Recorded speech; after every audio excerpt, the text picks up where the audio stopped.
I think you all would have heard at some point or the other around the delays at the master's office. And this was due to a data breach that happened and severely affected that particular sector.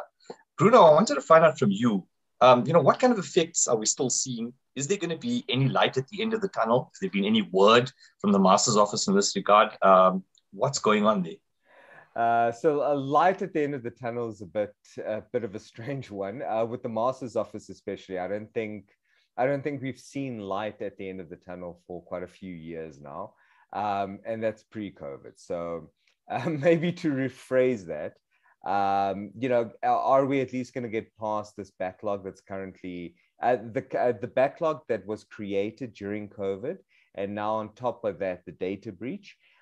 We don't know yet. So a lot of the departments have kept very quiet about this. So there's been some engagements, certain questions that we've asked the master's office, especially from the trust perspective, the liquidations perspective, where we're trying to figure out, well, what is happening? When are the appointments going to be made?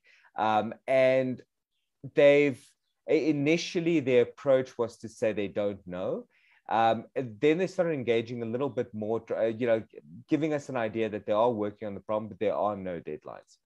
And so how does this impact us?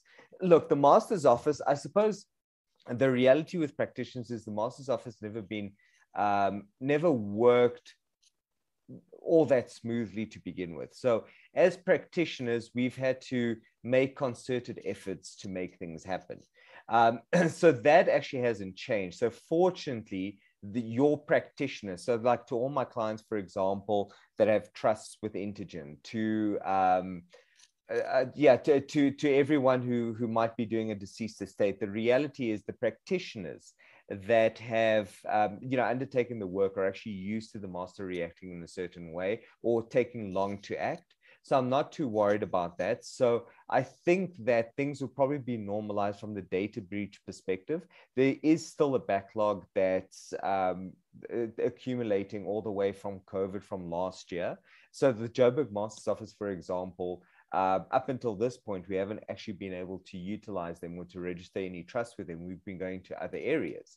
And that hasn't changed. So this data breach has just made things worse. I do suspect it's going to revert back to the position it was, which is still a huge amount of backlogs. So light at the end of the tunnel, that's a bit of a weird way of looking at it. I think, or not weird way, but an unfortunate way of looking at it. I don't see light, but I do see that it's going to, there's going to be a curve and it's going to go back to the way that it was a few months ago. Thanks so much, Bruno.